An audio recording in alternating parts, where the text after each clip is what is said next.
Well, hello everyone. This is Chrystallynn, Cowgirlastrologer. Thank you for joining my channel today.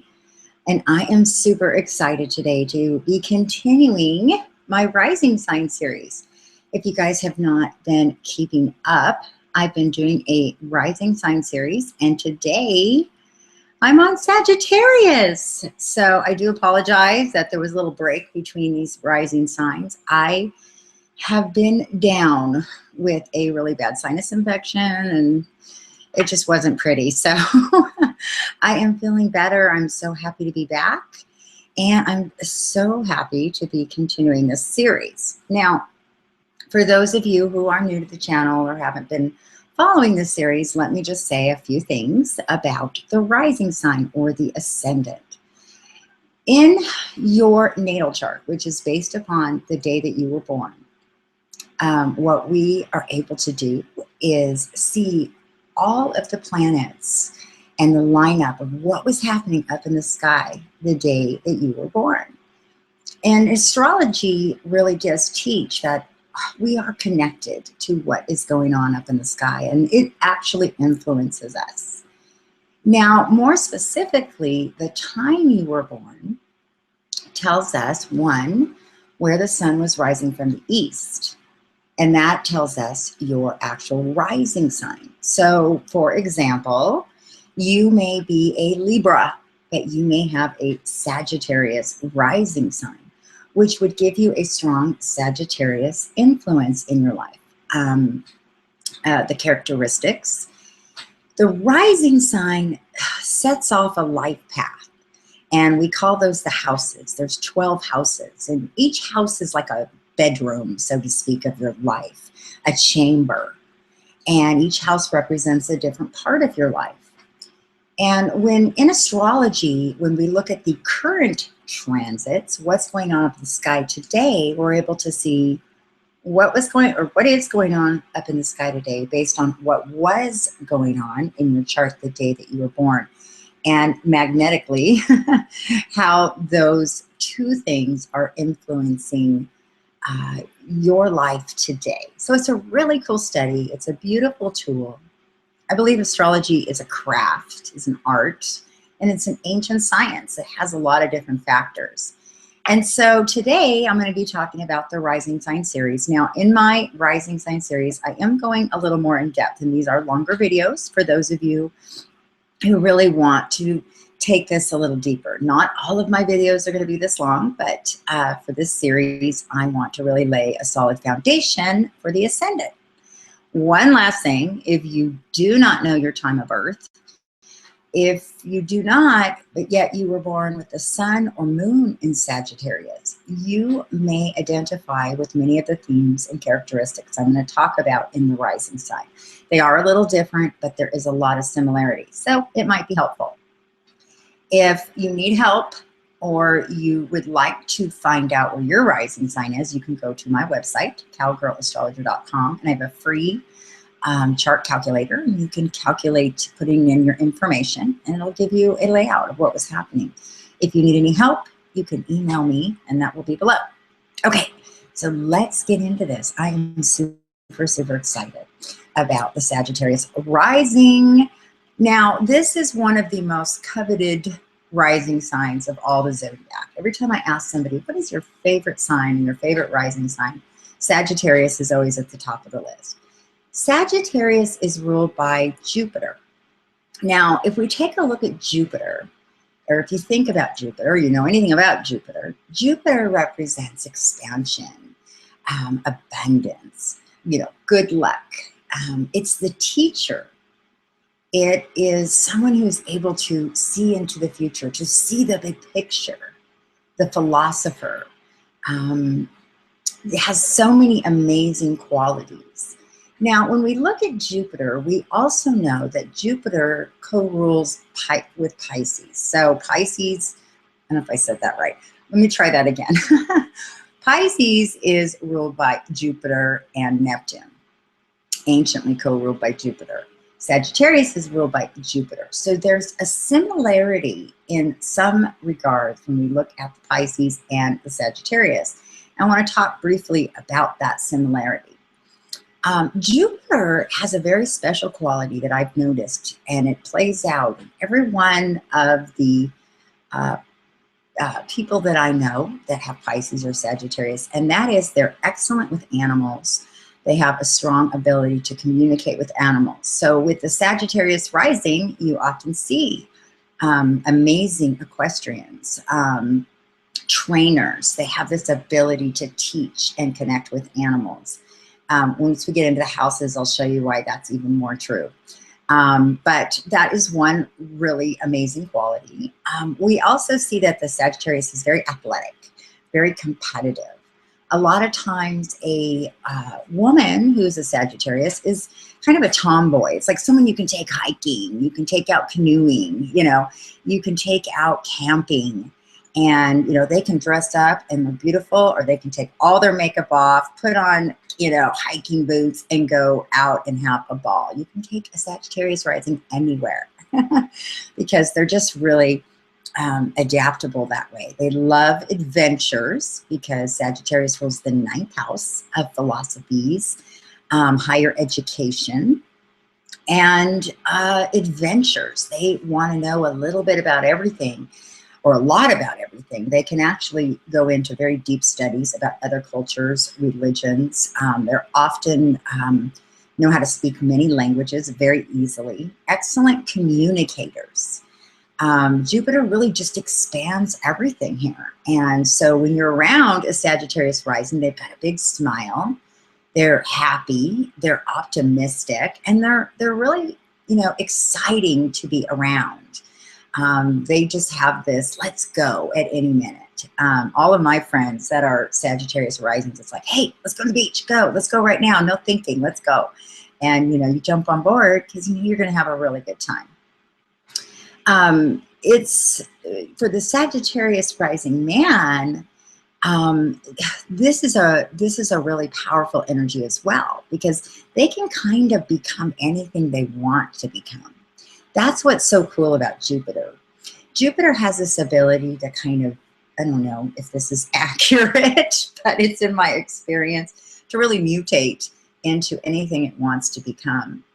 And here, the Sagittarius characteristics, again, is able to fit into any given situation. That's why they're so accepted and so comfortable in so many different cultures or religions, because they blend and they learn and they listen and they add really good insights. We also have here the Sagittarius rising as the teacher, the preacher, the philosopher. They can become very, very fanatic and very, very passionate about what they believe. This is where you see, you know, Billy Graham, one of the greatest evangelists of all times, who's gone all over the world preaching, has a strong Sagittarius signature.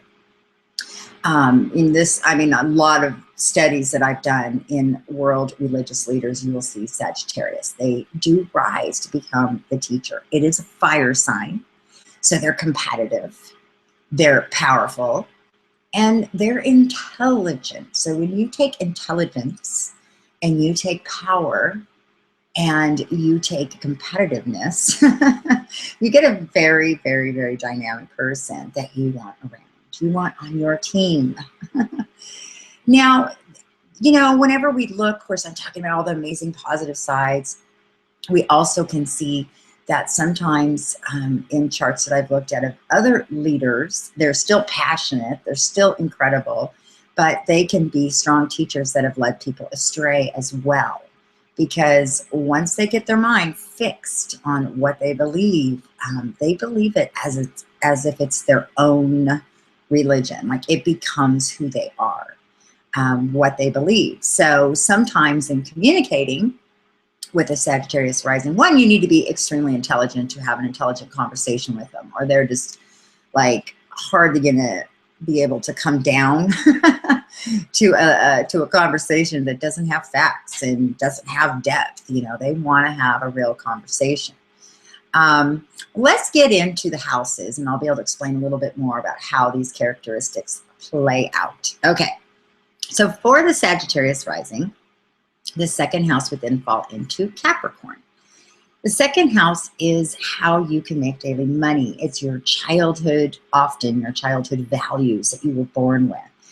You know, a lot of times as a child, we're imprinted with the first things in our life that we actually could have and do as a career later on. Like, you know, when you're 0 to 7, different things you're being introduced to. And that's when hopefully your parents look down and say, oh, wow, our child has an inclination to art or to teaching or to reading, or, you know, they start seeing those qualities come out in you.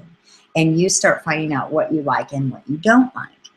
And so often, because the second house is ruled by Capricorn, these early years are very structured.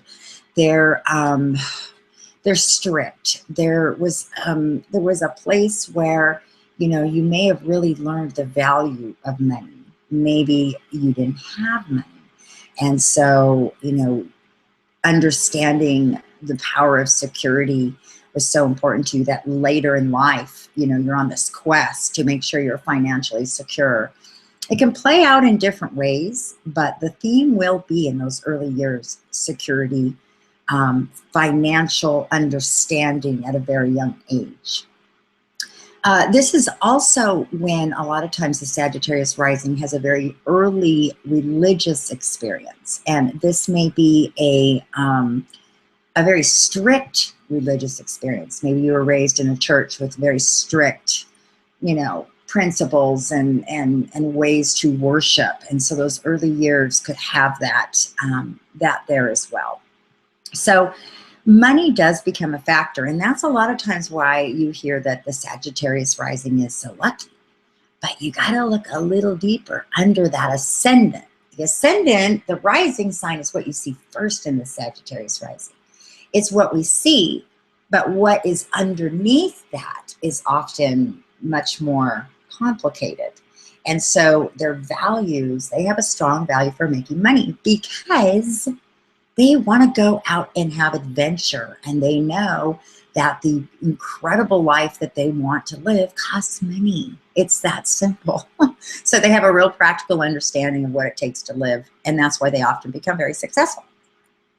Now, the third house is ruled by Uranus or Aquarius. And so here, the third house represents communication to the world, but more so your communication to, you know, your siblings, your community, elementary school, junior high, high school. It's like your early years of learning how to communicate. Well, one thing about the Aquarius is they love people.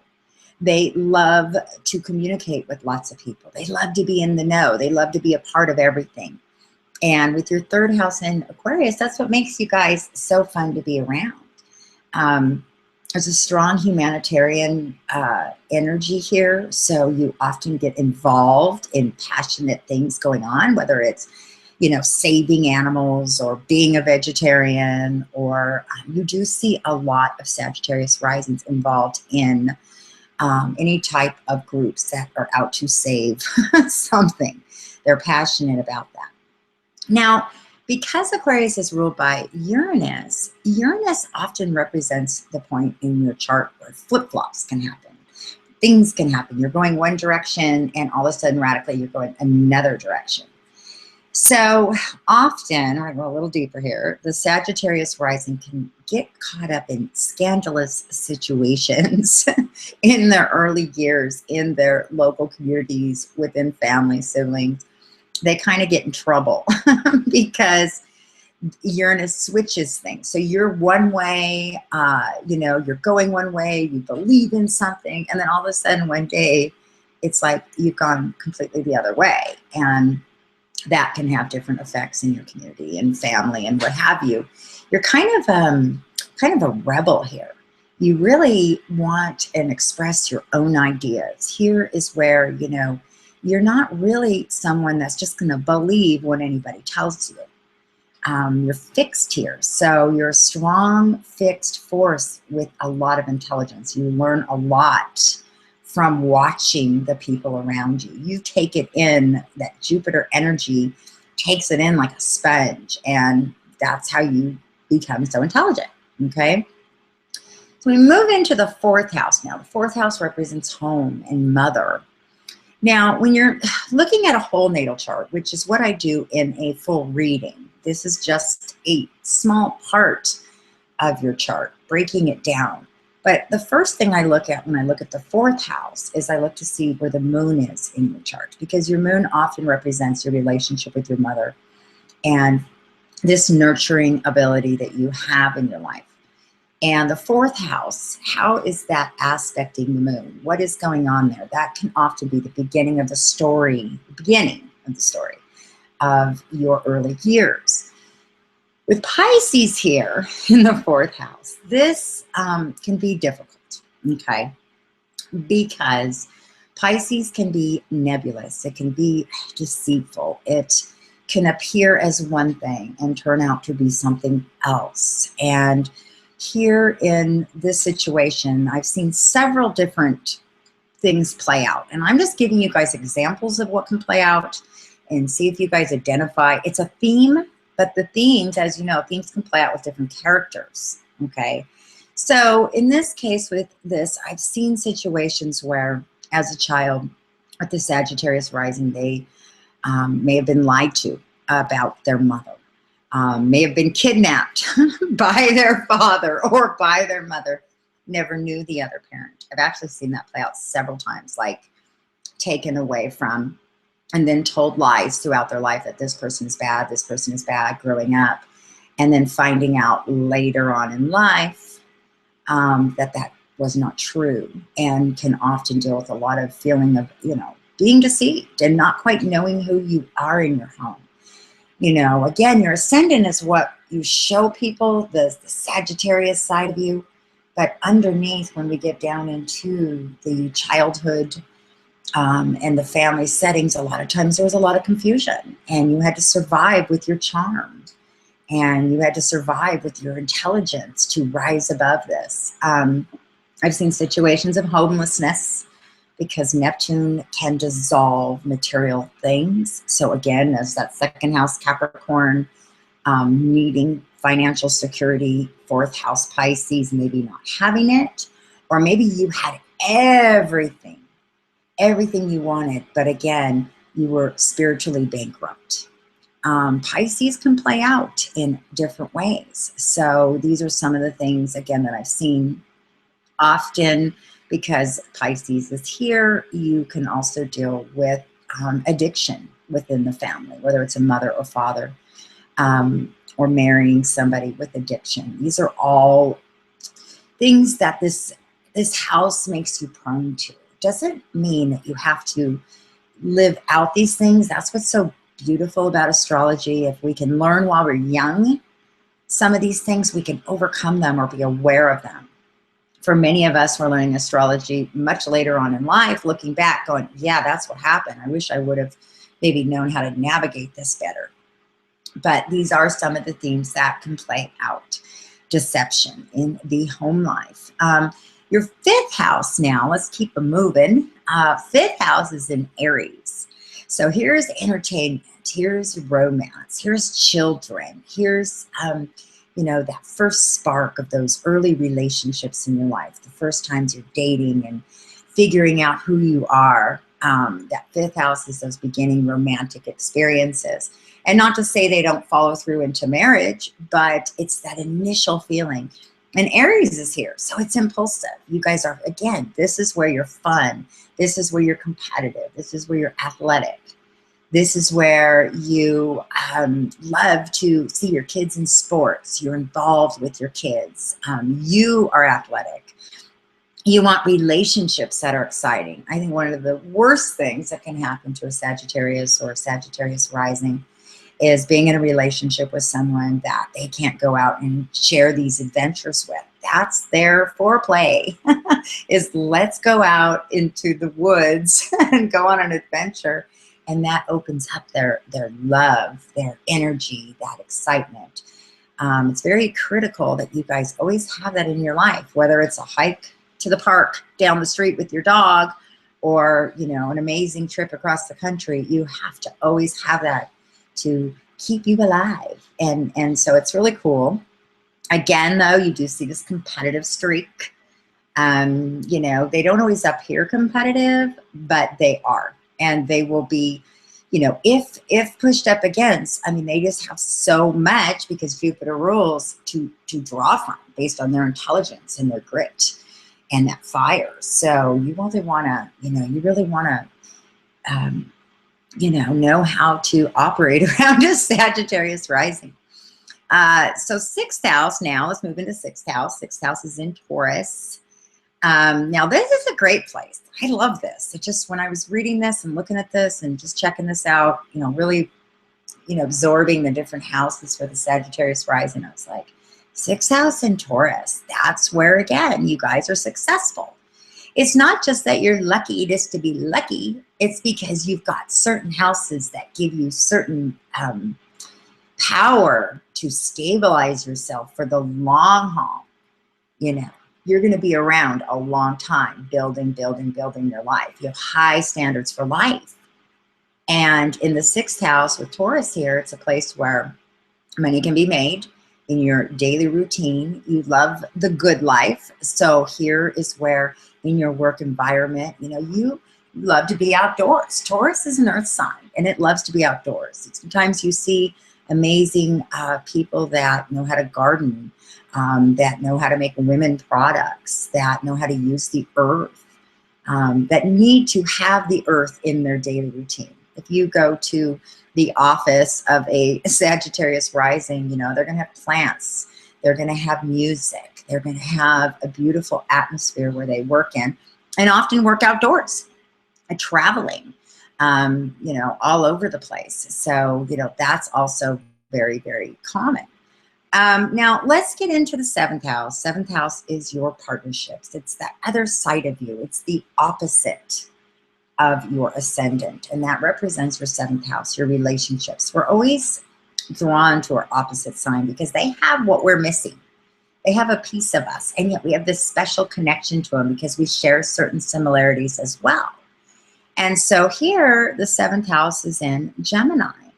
And again, Gemini is in a very intelligent sign. It's ruled by Mercury. Jupiter is more of the philosopher of intelligence, the teacher, the world-renowned teacher. Where Gemini a lot of times is the local community teacher, the high school teacher, the counselor, you know, the small town teacher. Now, it's not to say Geminis cannot be world-renowned, but they probably have a little Sag in their chart, okay? It's a combination, because the Gemini person really wants all the little details, just the little details, a little bit about everything. The jack of all trades. But the Sagittarius wants to take that and create knowledge and understanding that can change the world. So you're always attracted to that person that's going to be giving you that information and stimulating that side of you, as you also stimulate that side of them. Seventh house with Mercury there, you know, here we go again a little bit with that scandalous situations in your relationships, public scandals, community scandals. Yeah, it seems like whatever you do ends up coming out on a community, public, you know, level. So because you're such a powerful influence, you do have to watch the integrity of your relationships behind the scenes if you want to be a respected public speaker or influence, because Mercury's sneaky and it's tricky and it's manipulative, and it'll lead you astray. And so it's a part of you you're attracted to, and those Geminis are attracted to you as well. And so these things can play out. So you kind of have to really be cautious. It seems the one thing that we often want, you know, the reputation, being respected, you know, that's such a fire sign energy, is often the one thing that is our greatest lesson in losing. So again, it's having integrity in your life, not just being the preacher, but living it behind the scenes, living it in your everyday life, okay, to really become the guru of the world, or a guru of the world, which is possible. Okay, so let's keep going. Let's move into this eighth house. Now, 8th house is in Cancer, ruled by the moon. And 8th house is, is ruled by Scorpios. You've got this plutonic energy with this moon energy. We already know when we look at the 4th house that we kind of have some nebulous stuff going on in the family. And now when I see the moon, the first thing I think of is mother or women in your life. Now, the good news is the 8th house represents other people's money, it can represent inheritance, it can represent things being passed down to you, given to you. So often the Sagittarius rising in their later life will come into a very big inheritance based from a grandmother or from a mother. There's always mother themes going on in the background. And because Pluto can blow things up, there's often, emotional mother issues. So sometimes, again, based on that 4th house situation, everything's connected, you guys. It just plays out as we mature differently. You can have, issues with mother. Either you were abandoned from your mother or your mother kept you from your father, stuff like that. And there may be a resentment there. Or later on in life, you may really struggle, being a mother and not having those cycles replay, because 8th house is very karmic and can replay cycles in our lives. So wherever you guys see your 8th house, that's something to also take a look at, is these are cycles that can be repeated. If you watch your own life, or you can watch, a Dr. Phil episode, you're going to see, many situations where relationships or situations will pass down from this generation to this generation to this generation, whether it's addiction or betrayals or, illegitimate children, whatever the theme is, often gets passed down. You can often see that theme playing out in the 8th house. The beautiful thing is, though, as we mature and as we grow and we have more tools available to us in our day and age, we have the tools to break the karmic cycles or change the tapes, change the patterns, do it differently. We're not supposed to just do the same thing generation after generation. But 8th house here does say a lot. Can also have in-law issues, power trips with women, okay? Power trips with women. So that's just something that you will be aware of. Let's move now into the 9th house. This is where things get super exciting for you guys, because the 9th house is in Leo. It's the sun. Think about anything that you want to do in life. Think about anything you want to go do adventure-wise. What's the first thing we do? What's the weather going to be? Where's the sun? How hot is it going to be? Because we're drawn to the sun. It's where we shine the most. It's where we're the happiest, where they're out on the beach and there's the sun. Everybody comes out where there's sun. And here in your 9th house is where you rise to the top in being a spiritual leader, understanding spiritual things. You're drawn to this. You take your stand here. And spiritual leader can come through in so many different ways. You see amazing writers as Sagittarius risings, are amazing writers of even fantasy books. Okay, and so they'll teach a spiritual lesson through a fictional story. That is very common. Being a spiritual leader doesn't mean that, you're sitting under a tree, and it's in our day and age, you can express these moral messages that are so dear to your heart through so many creative aspects. And Leo is very creative. So here's where you guys shine. Here's where you guys love to be. And again, must have adventure in your life. Don't ever get in a place where you are not having or able to get out and have little adventures, because that's where you thrive the most. Now, the midheaven is in Virgo in the 10th house, which is career opportunities. This is also your reputation. So that's why you guys are just like everybody's best friend. Virgo has that ability, as much as, whatever we want to say about Virgo, it's like, to me, I think of like the Charlie Brown game. It's like, the Virgo scene, like you have the ability to blend and be everybody's friend. and it's very popular. But this is also where you're very connected to the earth. You see top veterinarians, Sagittarius rising, veterinarians, artists, writers, editors. Again, it's highly intelligent. Mercury is highly intelligent here. And so you express yourself that way. You have a detailed mind. The Sagittarius rising often gets in trouble typically because they see into this faraway land and often forget the details. And because they see into the future, they see the big picture. But what's beautiful here for you guys is your 10th house, that place where you come through, actually allows you to be very systematic and really capture the details of what it takes to make the dream come true. So you do struggle with that, but in the end, it comes out. It comes out through your work. So, but again, you'll always have a connection to the earth. Now, just to make a statement, because we're almost getting to the end here, and many of you guys have asked me, well, you know what, I have Libra in the 10th house, but I'm a Sagittarius rising, or I have Scorpio.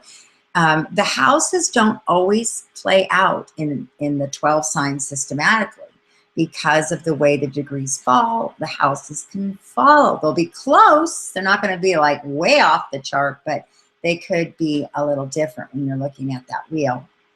And for the Sagittarius risings that I've seen with Midheaven and Libra, they are like celebrity-wise, I believe Shania Twain, Pink.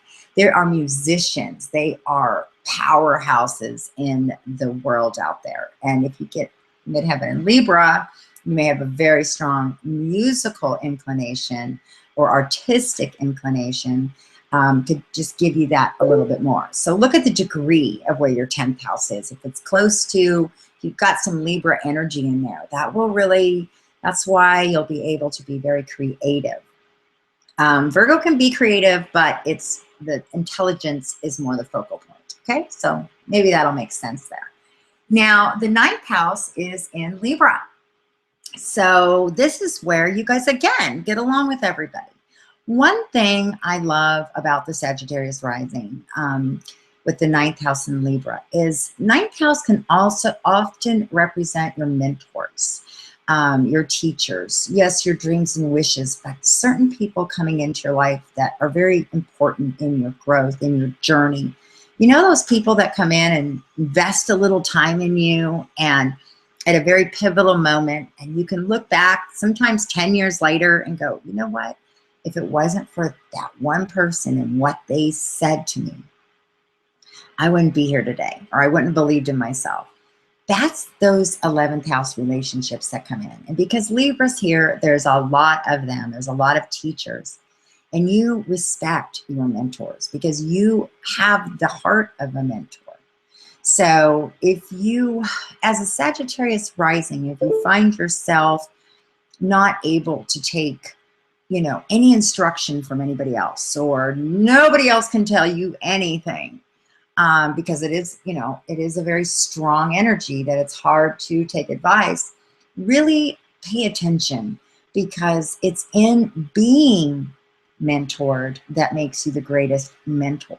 And if you miss that key element, and Libra is the balance, if you miss that key element, you can be the type of Sagittarius rising that nobody wants to talk to because you know all and nobody can even have a conversation with you. And here in 11th house, it's about bringing both sides to the picture. It's about listening, giving, taking, receiving, debating, not being, I have all the answers. Even if deep inside, you know you've got the answer and you probably are right.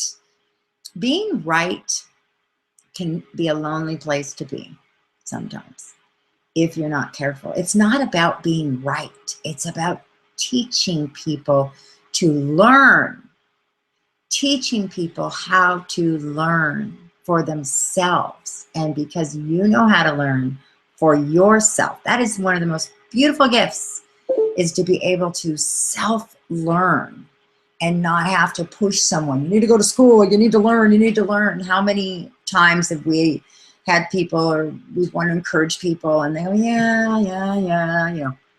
Not Sagittarius rising. You don't tell them to go learn. They have this quest for learning and studying and knowing. And that's why you guys are so important. And we need you. But at the same time, there's certain periods in your life where you have to be the student, and you have to listen, and you have to listen to the details and listen to the heart of the person, not be so far into the big picture that you're not connecting with real life, real people, real pain.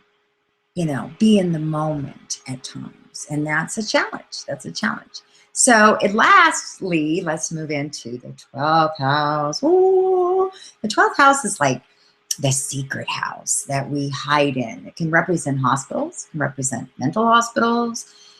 It can represent prisons, isolation, you know, prison or hospitals.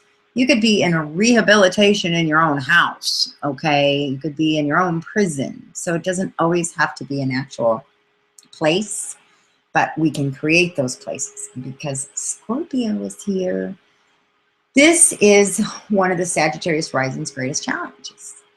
And this is interesting to me when I was thinking a lot about this, because here's where often when you're talking to a Sagittarius rising, they're giving you philosophies, they're giving you concepts, they're talking about all these great possibilities.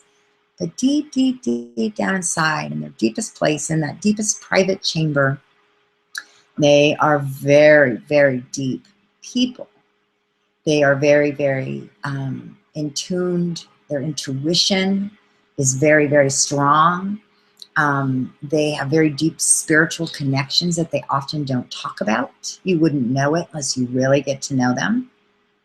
Now, interestingly enough, I've seen this play out for the Sagittarius many times, and I really started thinking about it when I saw this here, is that a lot of times they will work in hospitals where they are helping those who are passing over, elderly people. 8th house Cancer is another factor, elderly women. I was talking about that earlier, can connect here to the 12th house Scorpio, okay, where they're helping people cross over, and they have a very psychic ability.